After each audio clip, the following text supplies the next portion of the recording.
हरे कृष्णा, राधे राधे। हम सब श्री कृष्ण चरितामृत श्रवण कर रहे हैं। आज का प्रसंग है लाला के लाला भयो है। उत्तर श्री कृष्ण चरितामृत भागवत 10। जी जी प्रणाम। मैं ठीक ही हूँ, आप लोग भी कुशल होंगे ऐसी आशा रखती हूँ। जी जी, आप कहोगी बहुत दिनों के बाद पत्र लिखा तुमने रुक्मणी। तो क्या बताऊं जी जी, अपने श्री कृष्ण का विवाह ही होता गया और मैं व्यस्त होती गई। वैसे वृंदावन को मैं भूली नहीं, पर आने जाने वाला कोई दूत उपलब्ध ना हो सका, क्योंकि द्वारका दूर है ना। आज हस्तिनापुर के लिए एक दूत भेजा था आर्यपुत्र ने, तो मैंने इसी के हाथों आपको भी पत्र भेज दिया। जी जी, अपने लाला कन्हैया का विवाह हो गया है, पर रुक्मणी के साथ विवाह हुआ यह सूचना तो आपको मैंने दे ही दी थी, किंतु एक विवाह ही नहीं, उसने 8 विवाह किए हैं। जी जी, आगे और कितने ब्याह करेगा यह तो परमात्मा ही जाने।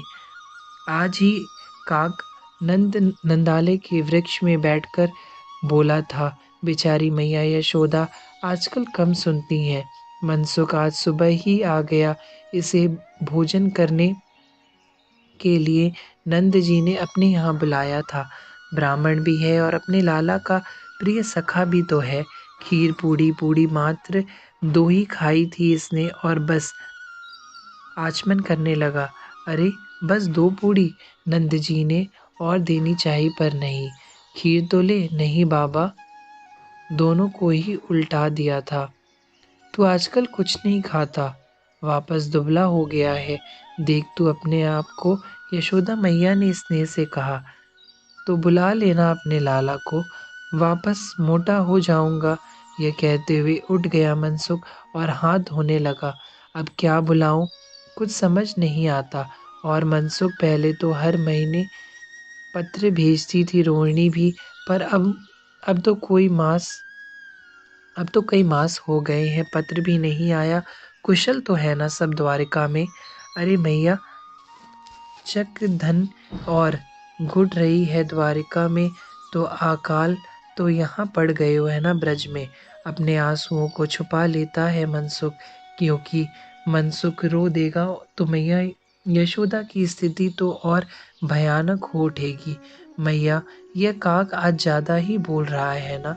हाँ, यह कहते हुए ऊपर वृक्ष में देखा था मैया ने। कोई आएगा देखना मैया, अवश्य कोई आएगा। अब कौन आएगा वृंदावन में। मथुरा में भी अपने लोग हैं नहीं। द्वारिका बहुत दूर है, सागर किनारे है।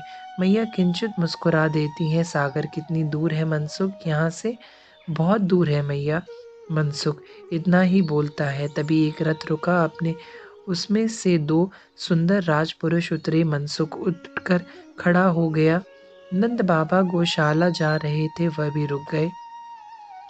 महाराज नंद जी का महल यही है। यह दूत नए दूत है, मनसुख से ही पूछ रहे थे। हाँ, ये रहे हमारे बाबा। मनसुख ने बाबा की ओर इंगित किया। सिर झुकाकर प्रणाम किया उन दूतों ने और पत्र हाथों में देते हुए बोले, हम द्वारिका से आए हैं मनसुख। यह द्वारिका से आए हैं। यशोदा जी का उन्माद बढ़ चला था, जो स्वाभाविक ही था। हाँ, मनसुख ने कहा, और वह ध्यान से सुनने लगा था जो वह लोग नंद बाबा को कह रहे थे। हम हस्तिनापुर के लिए आए थे, पर राजमाता रोहिणी जी ने हमें यह पत्र देकर कहा कि हस्तिनापुर के निकट ही है वृंदावन, तो वहां अवश्य चले जाना और यह पत्र दे देना।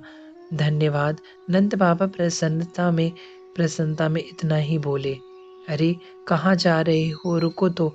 मैया यशोदा ऐसे कैसे जाने देती, कुछ जलपान कर लो, नंद बाबा ने पूछा था, पर उन्होंने मना कर दिया।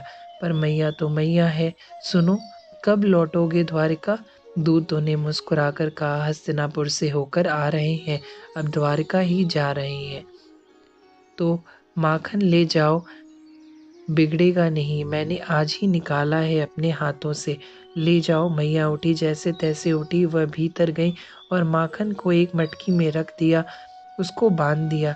ये मेरे लाला को दे देना, मैया ने भेजा है, उसको कहना। मैया, लाला बहुत खुश होगा।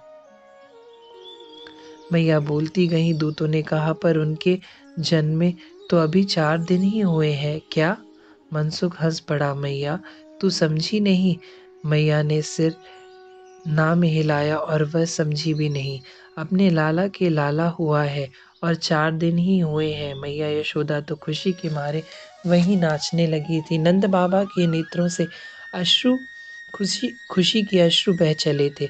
रुक रुक, दूतों को फिर रोका और भीतर से एक बालक के पहनने का कपड़ा, ये मेरे लाला का है, अब उसके लाला को पहना देना। पीला रेशम का था वह कपड़ा और सुंदर जरी का काम हुआ था उसमें। मैया ने वह बड़े प्रेम से दिया दूतों को। और सुन ले, स्वर्ण की 4-4 मोहरें भी दे दे उन दूतों को। वह दूत समझ नहीं पाए तो मनसुख ने कहा, बधाई है दादी है, गई है हमारी मैया। और बाबा दादा रथ में बैठकर वह दूत चले गए थे हस्तिनापुर के लिए। मनसुख वहां जाने वाला था। अब तो वह पत्र पढ़कर ही जाएगा। तो उसने पत्र सुनना आरंभ किया। बाबा नंद भी वहीं बैठ गए हैं पत्र को सुनने के लिए। मैया कम सुनती हैं, इसलिए मनसुख को थोड़ी तेज आवाज बोलना पड़ता है। सारा वृंदावन ही इकट्ठा हो गया था वहां पत्र सुनने के लिए।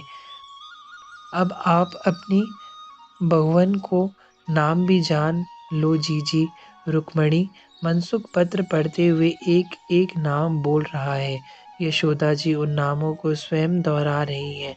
रुक्मणी, जामवती, सत्यभामा, कालिंदी, मित्रवृंदा, नग्नजीति, भद्रा और लक्षणा।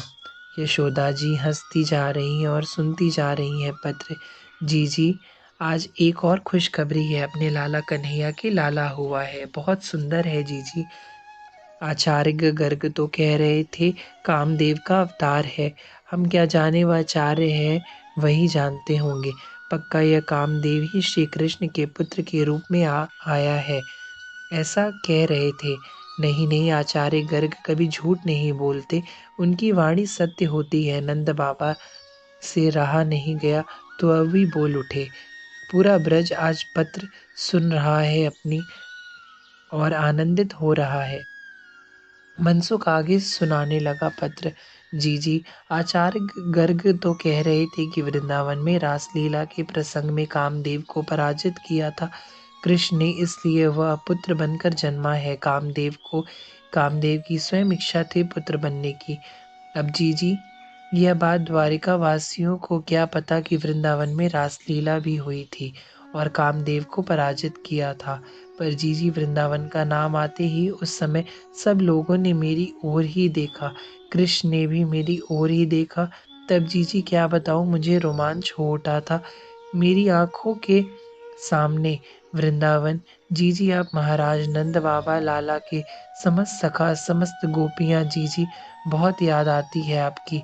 नामकरण संस्कार में आप होती तो कितना आनंद आता। अपने लाला का यह प्रथम पुत्र है जी रुक्मणी का लाला। जी सबको मेरा प्रणाम आपके चरणों में और बाबा के चरणों में मेरा धोख। शेष सब कुशल। आपकी रोहिणी। पत्र रख दिया था मनसुख ने, अपने आंसू पोंछने लगा था। तू क्यों रो रहा है, एक गोपी ने छेड़ा। लाला कन्हैया के छोरा भयो है, खुशी के आंसू है, मनसुख ने भी जवाब दिया। चलो जा द्वारिका, एक गोपी बोली। ना आए, वृंदावन छोड़ के ना जाऊंगो।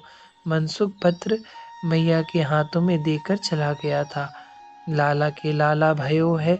मैया रात भर कभी हंसती रही, कभी रोती रही। हरे कृष्णा, राधे राधे।